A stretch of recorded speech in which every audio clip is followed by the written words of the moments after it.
here, guys, is that you have an inside control of your partner. Okay, so for example, like if Ulysses had a collar tie on me, like even just a collar tie, this is, in my opinion, not a great time or the appropriate time to shoot a takedown. This is a giant frame, right? So even if I hit a good level change and I shot like it, there's no way. Okay? So what that means is, I know Vajovic was going over this a little bit too. Okay, getting something like a double bicep tie or a collar and elbow tie. The theme though is that all of those grips are inside of the line of his hands and his shoulders. Okay, that's going to keep the pathway open for us to get on some takedowns here. So let's just start with those grips. Okay, now, what I want you guys to focus on with your stance when you level change is really opening your stance. Okay, a lot of times we tell ourselves not to do this for like balance purposes, but what we want is like the ability to drive quickly, right? And the more narrow my legs are, it tends to be a little bit harder, right? So if I go to drop here and get like as slow as possible, see he follows me. But when I really open my stance, okay, see I can take a much more drastic level change than I put there. Okay. Now, a few goals we're doing as we hit that good level change. Okay. Ideally, like baseline, my head needs to be below his head for a good level change. But ideally, if we're level changing here, I would want my head below his hands. Okay? That's kind of like our gauge there. Okay? The other thing we want, this is really going to set up a good habit for the shot as well, is we want to do what's called a really good jab step. Okay? So a jab step is essentially when that lead leg is stepping between the legs. Now, what I want you guys to really focus on as you're doing this level change and taking that jab step is stepping so far that you're almost like hip to hip here. Okay? Are you always going to be able to do that? No, but it's going to help you guys like teach your bodies to like step in as deep as possible, which is one of the primary issues when people go for double leg takedowns. Okay? So let's put that all together with our head position too. Alright, so final thing I'm going to say about this, your head, okay? It is going to be faster as you level change and jab step to make contact with your forehead. However, that's going to give you neck issues eventually if you keep banging your head into people's chests, okay? So a good modification, this will take it slightly longer in terms of shooting, okay? But it will save you a little bit of stress on your neck. You're going to use your temple instead of your forehead. So we'll be like hitting with this side of our head. Okay? That's going to put way less strain on your neck when you go to like blast through people here. Okay? Checking off the boxes here. We got our inside control. Okay? We're opening our stance as we level change. Hitting that jab step, making contact with my temple or my forehead, whatever you guys prefer. Now the very last thing, this is going to be a huge theme this week. Guys, a good grab on the legs. We're not using our fingertips or our palms here. Okay?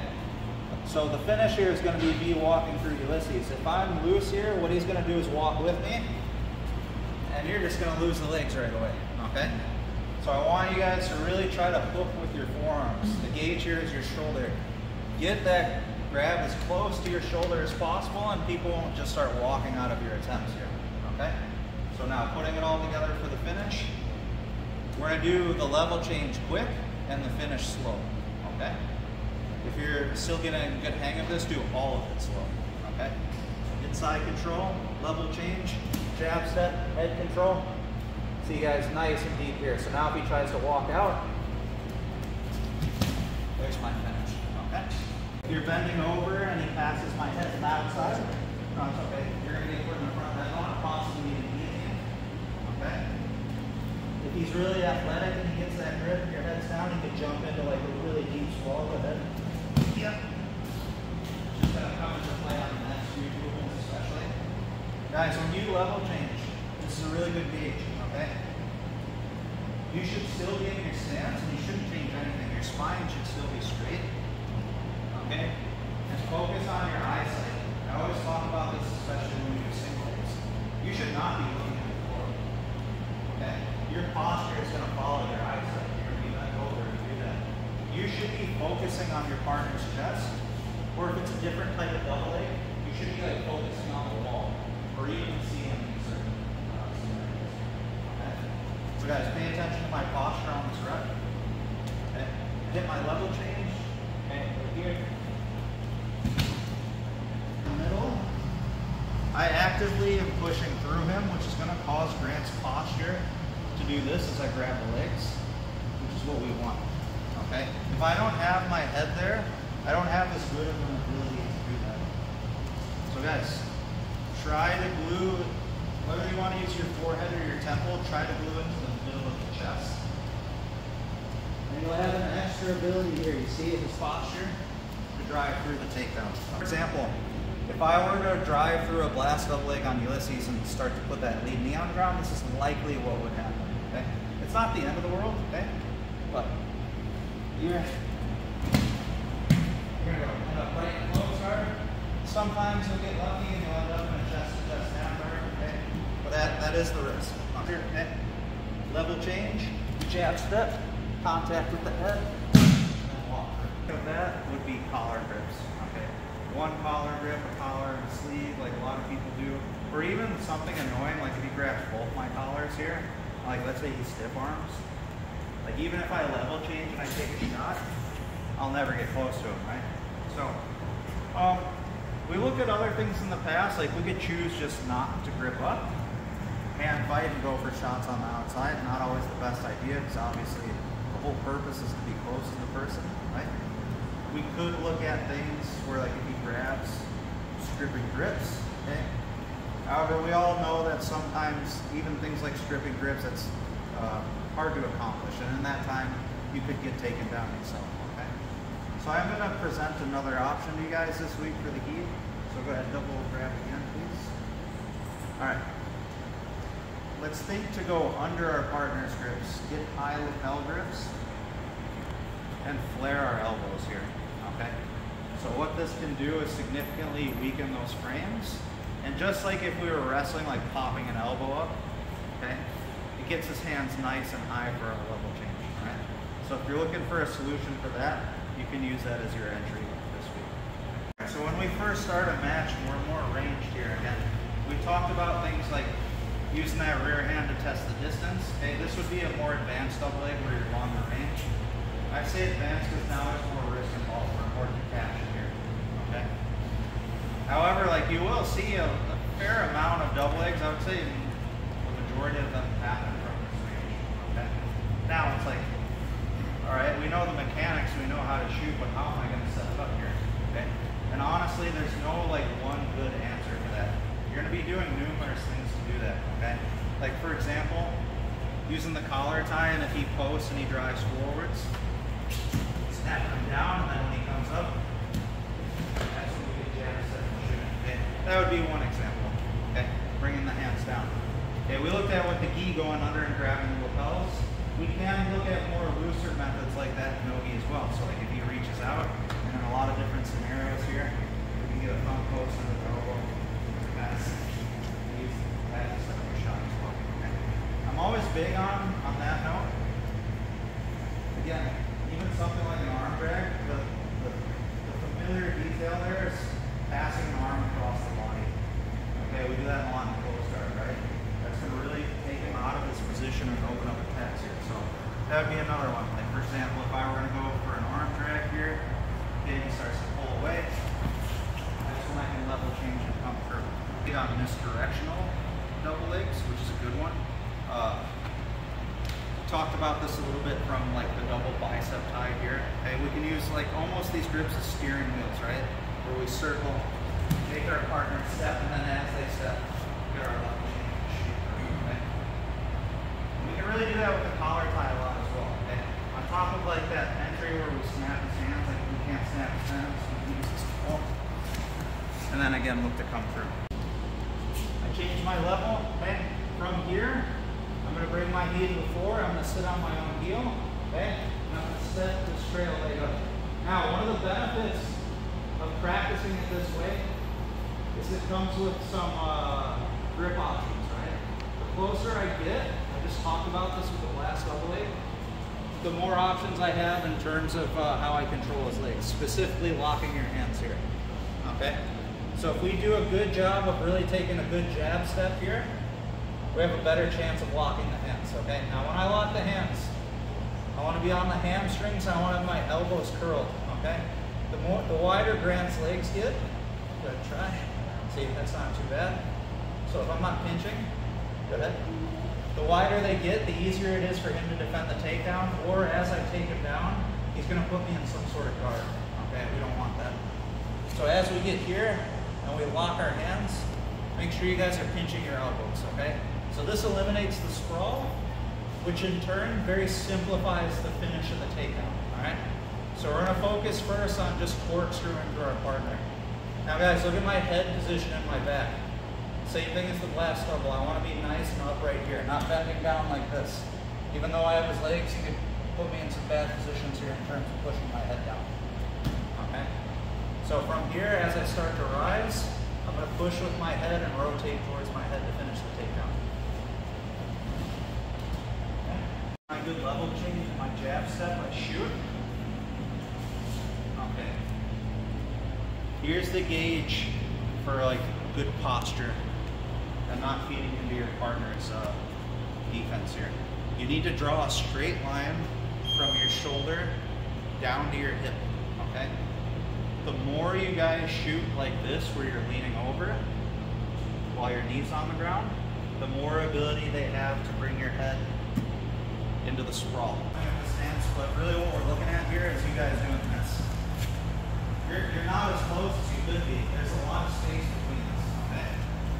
So guys, make sure, this is the whole purpose. And this is huge in terms of the double leg, this distance. It's this distance versus this distance. Okay, you see my shoulder makes contact right away, and a lot of times this is where you'll see people get big lifts too. You want to be like underneath the person. So if I get here, I'm a little too far away, but I feel like I got a great team. And if you get stuck in that spot, if you continue to knee walk, that's going to help you guys keep your momentum and eventually start rising up through the scramble. You should be taking both your feet off the ground. Okay? Immediately when that happens, it gives me the ability to once again drive for the takedown, just in a different angle. What I don't want him to do is get in the habit as he's taking me down, go ahead, he starts to disconnect too much. That's when we run into people like framing off and hip heisting, or again, like if you're really loose, they could put you in some sort of guard or even a submission. Okay? So, Grant's gonna do it again. Okay. Right here, guys, once you get to this point where your shoulder is making contact with the hip, for basically all of our finishes right now, do not lose this contact. Okay, so go ahead. See, now he's got a much better position. I'm not hip heisting out of this. One more time. We're still hitting that core movement. Okay, so we're still level changing. Okay, this time, I bring that knee all the way through, and you guys see I take that jab step and everything goes forwards. I'm not retracting at all, okay? Just like before, I need to make sure my back is straight and my head is up, okay? One of the main problems here is if you start to go down, he's gonna sprawl back. That's what happens to most people when they shoot a double leg. That's not successful, okay? So here, hands locked, 1, 2, you guys see, I said this yesterday, as you land, your shoulder stays connected. At the very least, like, go ahead, take a shot. Like, people are gonna hit in and start to get their legs back and form a sprawl. From there, they'll start to do things like wizard, maybe pass the head in, stuff like that, okay? And this is where we're really gonna need to modify our finish, okay? So, if you're in his spot, when the other person's drilling, when they shoot on you, try not to just stand like this, okay? I want you to take like at least one step back with both feet, and you'll see why in a second, okay? All right, so everything's the same. I level change my jab step, I shoot through, okay, my trail leg comes up. All right, let's take a look at why this is a problem, okay? Two things here. The more he hips in and gets his legs back, the harder it's gonna be to lock your hands effectively here. Which means if I go to do that first finish, the corkscrew while he's hipping in, okay, just keep hipping in. That's gonna be really difficult, okay? this is probably gonna lead, to what's probably one of the most common double leg finishes, which is gonna be a lateral finish where we shuffle through the person, okay? So when this happens, okay, if we cannot lock our hands, okay, we're gonna try to punch as much slack as we can off our grips, okay? The more you go here, the more this sprawl is gonna cause you to lose your grips quicker. You're gonna get sprawled on all the stuff we talked about before. So guys, as you get here, if you can't lock your hands, make sure you're taking the slack out and you're really getting as deep as possible with your grips here, okay? Now, to finish, instead of corkscrewing, okay, I'm gonna drive up to both feet and I'm gonna move laterally, okay? We're not going this way. If I go this way, he's just gonna keep walking like last time, okay? This way. 1, 2, shuffle. And again, guys, when we land, let's try to keep that shoulder connected. It's not a blast double leg. I'm not shooting here and trying to run through my partner, okay?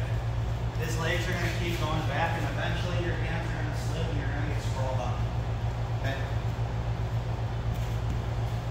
Once we get here, we identify that his legs are going back. We can't do finishes where we lock our hands. We need to redirect this way.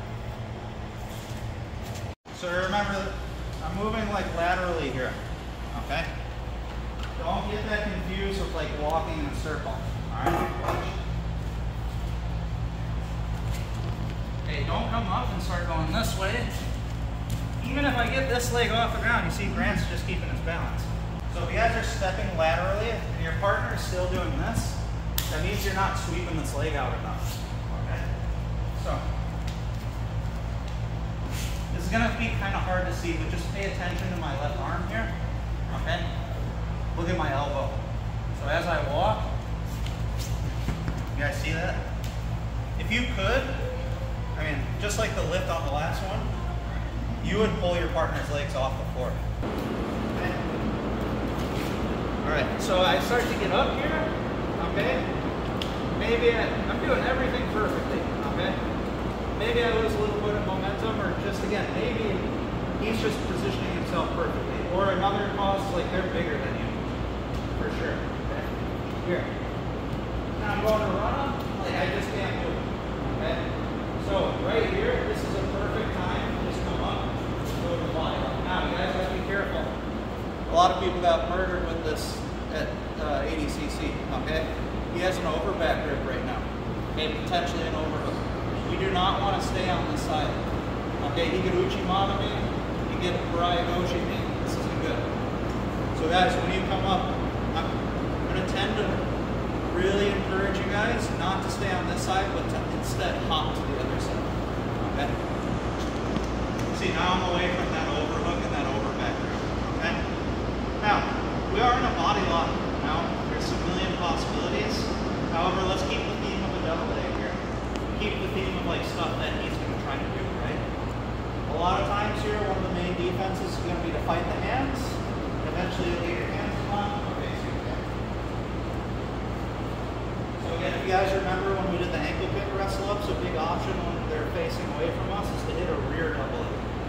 Okay, so whenever this is the case, from this side to this side, I'm going to align my head on this side. Now, if this is awkward for you, something you can do is, again, open your stance here, okay? So I want to open up on my right side. I'm going to step my right foot back so I can drop my chin to his hip bone here. You guys, very important. We are going back to a double leg, so that means we're leaving the body lock. We do not stay here, okay? You got to get this shoulder, again, to the top of the hamstring. All right. So now, if Ulysses tries to run away, see, he's almost like bringing me with him. I'm really attached to him. If I stay here and he runs away, you guys see he pulls my arms out, okay? So we really need to get attached to the legs and the hips here. Here, shoot, okay? That sprawl's good. I feel like I'm losing position. I can't get the momentum to finish here. As I come up to my feet, I'm going to shoot my head through for the body lock and run to the side. This is another huge reason, guys, I'm telling you not to finish takedowns on your knees. So you have the ability to make transitions like this, okay? Now, when I want to hit the rear double leg, I'm transferring everything to my right side. I want to open up my right side so I can step my right leg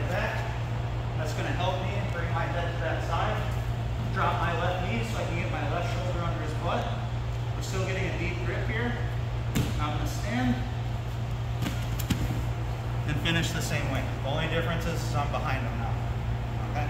If he's not here, and we're shooting this takedown, whether his chest is to my chest or his back is to my chest, the mechanics are going to be the same. We're still going to run through this the same way. Okay? Guys, this shoulder that's behind Grant. Okay? Move around, please. You guys see? I can't follow him very efficiently.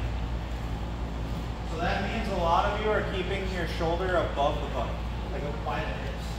Okay? You're cheating yourself if you do this.